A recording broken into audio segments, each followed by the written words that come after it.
வணக்கம். Welcome to Rekha Rajesh kitchen. இப்படி சொல்லி ரொம்ப நாள் ஆச்சு, வீடியோ போட்டு ரொம்ப நாள் ஆச்சு, வீடியோ எடுத்தும் ரொம்ப நாள் ஆச்சு, கேமராவை பிடிச்சி ரொம்ப நாள் ஆச்சு, வாய்ஸ் கொடுக்குறேன் வரமாட்டேங்குது. அச்சச்சோ!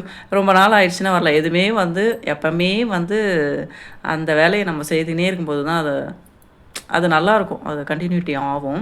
நம்ம விட்டுட்டதுனால இப்போ என்ன ஆகுதுன்னா, அப்பப்போ பிரேக் ஆகுது. இந்த மாதிரி சொல்லி ரொம்ப நாளாச்சு. இன்றைக்கி வந்து செப்டம்பர் 1 இன்றைக்கி வந்து வீடியோ எடுத்திருக்கேன். ஒரு 3 மணிலேருந்து ஒரு 9 மணி வரைக்கும் இந்த வீடியோ பாருங்கள். பிடிச்சிருந்துன்னா லைக், ஷேர், சப்ஸ்கிரைப் பண்ணிக்கோங்க. உங்களுக்கு எப்போ டைம் இருக்கோ அப்போது விருப்பம் இருந்தால் பாருங்கள். சரியா? பார்க்கும்போது ஒரு லைக் பண்ணுங்கள். அப்போ வீடியோ மூவ் ஆகும்னு சொல்கிறாங்கங்க. நமக்கு ஒன்றும் தெரியல. யூடியூப்பில் அந்த அளவுக்கு ஒன்றும் தெரியறதில்ல.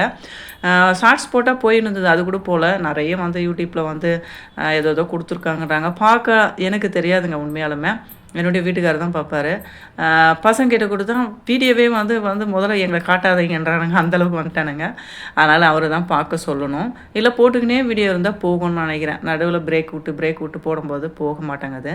ஓகே, சரி கண்டினியூ பண்ணுவோம் அப்படின்ட்டு இன்றைக்கி செப்டம்பர் 1 சின்னவனா காலேஜ் போகிறான். சரி ஓகே அப்படியே வந்து வீடியோ எடுக்கலாம் அப்படின்ட்டு எடுத்திருக்குங்க. கண்டிப்பாக வந்து சப்போர்ட் பண்ணுங்கள். எப்போவுமே வந்து பார்த்திங்கன்னா நான் 3:30க்கு எழுந்துப்பேன். பிரம்ம முகூர்த்த விளக்கு ஏற்றுறேன். பிரம்ம முகூர்த்த விளக்கு ஏற்றுறது வந்து பார்த்திங்கன்னா 3 மணிலேருந்து 4:30 வரைக்கும் தாங்க. 4:30 to 6 சொல்லுவாங்களே, அது இல்லை. நான் அப்படி ஏற்ற மாட்டேன். 3 மணிலேருந்து 4:30க்குள்ளே விளக்கு ஏற்றி முடிக்கணும். அவன் 3:30க்கு எழுந்துப்பேன். குளிச்சுட்டு அந்த 4 மணிக்குள்ளே வந்து முதல்ல பால் வந்து ஸ்டவ்வில் வச்சுருவேன். அதுக்கப்புறம் பூஜை ரூமை திறந்து பூஜைக்கு தேவையானதெல்லாம் வந்து ரெடி பண்ணிடுவேங்க. பூ வைக்கிறது, பஞ்ச பாத்திரத்தில் தண்ணி மாற்றுறது, பிரசாதம் வைக்கிறது, நெய் ஊற்றுறது எல்லாமே வந்து அந்த 4 மணிக்குள்ளே கடகடன்னு வந்து அரேஞ்ச் பண்ணி வச்சுருவேன். 4 மணிக்கு டீ போட்டு கரெக்டாக எங்கள் வீட்டுக்காரர் போய் எழுப்பேன். அவரும் எழுந்துக்கிறாரு. அதனால் அவர் எழுப்புறது. எழுப்பிட்டுங்க அதுக்கப்புறமா கதவை திறந்து சின்ன லைட்டு தான் போடுவேன். சரி அன்னையத்துக்கு வந்து டியூப் லைட்லாம் போட வேணாம்னா சின்ன லைட்டு தான் போடுவேன். ஹாலில் போட்டுட்டு வெளியே போய் தண்ணி கொஞ்சம் வந்து கேட்லாம் திறக்க மாட்டேங்க. வாசிப்பில் அப்படியே தண்ணி ஊற்றிட்டு வந்து அதுக்கப்புறம் விளக்கு ஏற்றுவேன். ஏன்னா வெளியே வந்து கேட்டு திறந்து தண்ணி தெளித்து கோலம் போடுறதுக்கெலாம் கொஞ்சம் பயமாக இருக்குது. அதனால் அதெல்லாம் பண்ணுறதில்ல. தண்ணி மட்டும் வந்து ஊற்றிட்டு வந்துடுவேன். அதுக்கப்புறம் விளக்கு ஏற்றிட்டு நம்ம ஊதுவத்திலாம் வந்து நம்ம வாசப்படியிலேருந்து காமிச்சிட்டு வந்து வச்சுட்டு டோர் வந்து க்ளோஸ் பண்ணிடுவேன். ஏற்றுற வரைக்கும் தான், விளக்கு ஏற்றுற வரைக்கும் தான். அதுக்கப்புறம் கும்பிட்டு டோரை க்ளோஸ் பண்ணிவிட்டு அதுக்கப்புறமா வந்து உக்காந்து நம்ம வந்து படிக்கலாம். உங்களுக்கு அந்த டைமில் என்ன விருப்பம் இருக்கோ, என்ன கோரிக்கை இருக்கோ, எது நடக்கணும்னு நீங்கள் வேண்டுறீங்களோ கண்டிப்பாக வந்து நீங்கள் அந்த டைமில் உட்காந்து நீங்கள் வந்து வேணுனீங்கன்னா கண்டிப்பாக நடக்குங்க. அன்னைக்கு வந்து பார்த்திங்கன்னா ரொம்ப அமைதியாக இருக்கும். எந்த சத்தமும் இருக்காது, எந்த நினைப்பும் மைண்டில் வராது. அமைதியாக உட்காந்து நமக்கு வந்து பார்த்திங்கன்னா கண்டிப்பாக வந்து ஒரு 5 சாமிக்கு ஒரு 4 லைனாவது தெரியணும். விநாயகருக்கு, அதுக்கப்புறமா பெருமாள், மகாலட்சுமி, சிவன், பார்வதி இந்த மாதிரி தெரிஞ்சு அதெல்லாம் சொல்லிவிட்டு அதுக்கப்புறம் அவங்கவுங்களுக்கு பிடிச்ச கடவுள் யாரோ கண்டிப்பாக அவங்களுக்கு சொல்லணும். கண்டிப்பாக வந்து குலதெய்வத்துக்கும் வந்து நம்ம கும்பிட்டு உட்காந்து நான் வந்து படிப்பேங்க. எல்லாமே வந்து பார்த்திங்கன்னா படித்து இப்போ வந்து பார்க்காம ஓரளவுக்கு சொல்கிற அளவுக்கு நான் வந்துட்டேன். அது வந்து பாருங்களேன், படிக்கிறது எவ்வளோ இம்பார்ட்டன்ட்ன்றத இப்போ வந்து புரியுது. நம்ம ஸ்கூல் படிக்கிற காலத்தில் வந்து பார்த்திங்கன்னா மண்டைக்குள்ளே ஏறவே ஏறாது எல்லாருக்குமே. அவ்வளோ கஷ்டப்பட்டு படிப்போம்.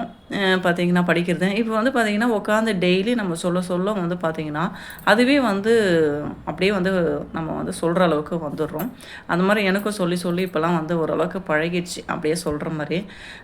ஒரு சிலதெல்லாம் மட்டும் அந்த ஃபஸ்ட்டு ஒரு நம்ம 4 லைன் படிக்கிறோம். அடுத்தது நெக்ஸ்ட்டு வரணுன்னா அது அடுத்தது என்ன வருன்றதுக்காக அந்த ஃபஸ்ட்டு வார்த்தை மட்டும் பார்ப்பேன். மீதியெல்லாம் பார்க்காம சொல்லிடுவேன். அந்த மாதிரி உட்காந்து சொல்லிவிட்டு அதுக்கப்புறமா வந்து நான் வந்து சாமி கும்பிட்டு அந்த 4:22 4:25க்குள்ளே கற்பூரம் ஏற்றி ஆர்த்தி காமிச்சிட்டு முடிச்சிருவேன். அதுக்கப்புறமா வந்து 4:30லேருந்து 5 வரைக்கும் வந்து கம்முன்னு உட்காந்து சாமி பாட்டோ ஏதோ ஒன்று வந்து கேட்டுக்கின்னு இருப்பேன். அதுக்கப்புறம் வந்து பார்த்திங்கன்னா 5:30 மணிக்கு வந்து விளக்கை குளிர வச்சுட்டு ஒரு 1/2 hour வந்து காலை நீட்டி படுப்பேன். ஏன்னா நம்ம 3:30 மணிக்கு எழுந்துக்கிறது கொஞ்சம் ஒரு மாதிரி தான் இருக்கும். அதுக்கப்புறம் படுத்துட்டா திரும்ப 6 மணிக்கு வந்து பார்த்திங்கன்னா ரொட்டீன் ஆயிரும். பெரியவன் காலேஜ் போகிறதுக்காக நம்ம வந்து அவனை டீ போட்டு எழுப்பணும், பிரேக்ஃபாஸ்ட் செய்யணும், லஞ்சு செய்யணும், அப்படியே வந்து அது கண்டினியூ ஆயிரும். அதுக்கப்புறம் அந்த 1/2 hour இப்போ என்னென்னா செப்டம்பர் 1லேருந்து சின்னவனும் காலேஜ் போகிறான். அவனுக்கும் லஞ்ச் கட்டணும். அவன் வந்து 6:15க்கு இன்றைக்கி போனான். ஃபஸ்ட் நாளுன்றதால பஸ்ஸு கரெக்ட் டைமுக்கு என்ன வருதுன்னு தெரில. அதனால் 6:25க்கு பஸ் வருது. இருந்தாலும் நம்ம ஒரு 6:20 6:15க்கு போய் நிற்கணும் இல்லையா, அதனால் 5 மணிக்கே வந்து இப்போ சாப்பாடு செய்கிற வேலையாயிடுச்சு. இதுதான் முன்னாடியே நான் பண்ணுவேன். 5 மணிக்கே வந்து எழுந்து சாப்பாடெலாம் செய்ய ஆரம்பிச்சிருவேன். ஸ்கூலு அவன் வந்து பைக்கில் போகாமல் ட்ரெயினில் போவான். அந்த டைமில் வந்து நான் அப்படி தான் எழுந்து 6:30க்குள்ளே எல்லாத்தையும் முடிச்சிருவேன். சாதம், சாம்பார், குழம்பு, சட்னி, இட்லி அப்படின்ற எல்லாம் முடித்து கம்ப்ளீட் பண்ணி அதுக்கப்புறமா வந்து அனுப்புவேன். இது மாதிரி இப்போது வந்து ரெகுலர் ரொட்டீன் அந்த மாதிரி ஆயிடுச்சு. சின்னவன் வந்து ஷார்ட்ஸ் போட்டேன். கண்டிப்பாக பார்த்துருப்பீங்கன்னு நினைக்கிறேன். பார்த்தா வந்து ஒரு கமெண்ட்ஸ் பண்ணுங்கள், அப்போ தான் வந்து நல்லாயிருக்கும். ஏதாவது ஒரு குழந்தை வந்து நார்மல் குழந்தை இல்லாமல் ஒரு டிசபிலிட்டி குழந்தை வந்து ஒரு பிஇ கம்ப்யூட்டர் சயின்ஸ் வந்து போயிருக்கான் அப்படின்னும்போது அது எப்படி இருக்குன்னா அவ்வளோ சந்தோஷமாக இருக்குது. எங்களுக்கே ப்ரௌடாக இருக்குது. அதை செய்கிற பேரண்ட்ஸுக்கு தான் தெரியும். நார்மல் குழந்தை வந்து படிக்குதுன்னா ஓகே தாங்க, அதெல்லாம் ஒன்றும் பெரிய பிரச்சனை கிடையாது. ஆனால் இந்த மாதிரி குழந்தைங்கள வந்து கொண்டு வரோம் பார்த்தியா, அது ரொம்ப வந்து எப்படி இருக்குன்னா அது சொல்லவே முடியாத அளவுக்கு இருக்கும். அது மற்றவங்களுக்கெல்லாம் புரியாதுங்க அது. சரிங்களா? ஓகே. அதனால் வந்து காலேஜ் சேர்ந்துருக்கான், நல்ல காலேஜ் சேர்ந்துருக்கான். அப்படியே வந்து பார்த்திங்கன்னா நம்ம கேஸ்டர் ஆயில் வந்து சேல்ஸ் பண்ணுறாங்க. வேணுன்றவங்க வாங்கி யூஸ் பண்ணி பாருங்கள். இது வந்து பார்த்திங்கன்னா கோல்டன் கலரில் இருக்கும். வீட்டில் வந்து தயார் பண்ணுறது.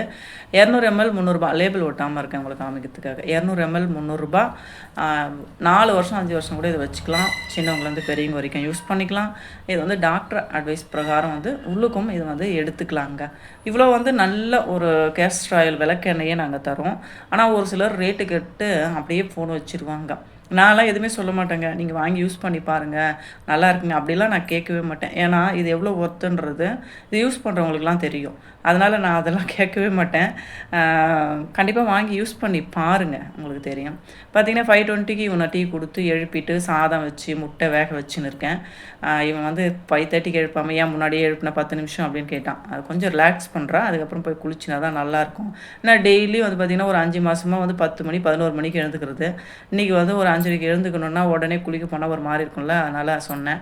வாக்குவாதம் பண்ணுவாங்க. நான் பேச வச்சதுக்கு என்கிட்ட பயங்கரமான வாக்குவாதம்லாம் பண்ணுவான். ஓகே. சந்தோஷமாக தான் இருக்கும். திரும்ப நமக்கு வந்து பேசுகிறானே அப்படின்ட்டு. லெமன் சாதத்துக்கு வந்து பார்த்திங்கன்னா லெமன் அந்த ஜூஸு மஞ்சள் தூள் போட்டு வச்சுருக்கேன். உளுத்தம்பருப்பு, கடலைப்பருப்பு, காஞ்ச மிளகா, கருவேப்பிலை, பெருங்காயம், உப்பு. இதுதான் லெமன் சாதத்துக்கு. இது வந்து செய்து இன்றைக்கி லெமன் சாதமும் முட்டையும் தான் கேட்டான். அதனால் வந்து அதுதான் செய்து கொடுத்தேன். குளிச்சுட்டு வந்து ட்ரெஸ் பண்ணி இன் பண்ணி ஷூ போடும்போது பார்க்கும்போது நல்லா தான் இருந்தது. அப்புறம் லேப்டாப்போடு தான் காலேஜ் வரணுன்ட்டாங்க. அதுக்கப்புறம் சாட்டர்டே போயிட்டு ஒரு 6 மணிக்கு போய் அதை வாங்கின்னு வர்றதுக்கு பார்த்திங்கன்னா 9:30 மணி ஆயிடுச்சு. அதெல்லாம் எதேதோ பண்ணணுமா, அதுக்கு 2 ஹவர்ஸ் ஆச்சு. எல்லாம் பண்ணி அதுக்கப்புறம் எடுத்துன்னு வந்து சண்டே இவன் வந்து அதையெல்லாம் என்ன ஏதுன்னு பார்த்து அலசி ஆராய்ஞ்சி அதுக்கப்புறமா பேக்கில் வந்து வச்சுக்கினாங்க.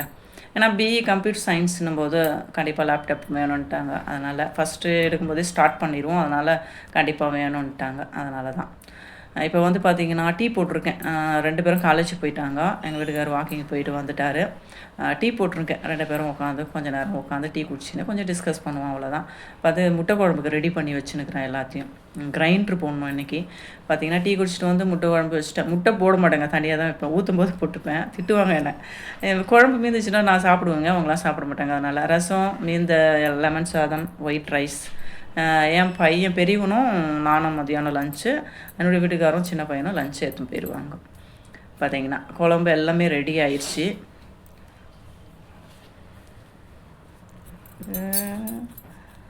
அப்புறம் பார்த்திங்கன்னா பொங்கிடுச்சு பால். அதுதான் வந்து சொல்லிக்கின்னு இருக்கேன். பால் பொங்கிடுச்சு. இன்றைக்கி அவசரமாக நம்ம ரொம்ப நாளைக்கு அப்புறம் வந்து அவசரமாக செய்யும்போது ஃபஸ்ட்டு பொங்கிடுச்சு, எடுத்து கழுவி வச்சுட்டேன். 2வது பொங்கிச்சு கழுவி வச்சுருக்கிறேன். 3வது வாட்டியும் பொங்கிச்சு பாருங்கள். 3 வாட்டி டீ போடும்போது பொங்கிடுச்சு. இதெல்லாம் சரி அப்படியே விட்டேன், அப்புறம் பார்த்துக்கலாம் அப்படின்ட்டு. இன்றைக்கி வந்து பார்த்திங்கன்னா ஒரு 3:30லேருந்து ஒரு 9 வரைக்கும் என்ன நடந்தது அதை உங்களோட ஷேர் பண்ணிக்கிறேன். அப்படியே கிரைண்டரும் போட்டேன். ஏன்னா அதுக்கு தான் இடம் வந்து ரெடி பண்ணி வச்சுக்கிறேன். போட்டுட்டு கொஞ்சம் நேரம் போய் உட்காந்தா தான் நல்லாயிருக்கும். துணி போட்டு மிஷினில் அதை எதுவுமே உணர்த்திட்டு வந்தாச்சு. மேலே மட்டுமா இல்லை, சாப்பிட்டாச்சு. கொஞ்ச நேரம் உட்காந்து நம்ம வந்து ஃபோனை வந்து கொஞ்சம் பார்ப்போம். அதை பார்த்துட்டா அதுக்கப்புறம் திரும்ப வந்து ஒரு சில வேலைலாம் கண்டினியூ ஆகும். அந்த கிச்சன் கொஞ்சம் வந்து க்ளீன் பண்ணலாம் அப்படின்னு இருக்கிறேன். அதெல்லாம் பண்ணுவேன். Okay bye. இந்த வீடியோ இதோடு முடிஞ்சு நெக்ஸ்ட் வீடியோவில் பார்க்கலாம். பாய்.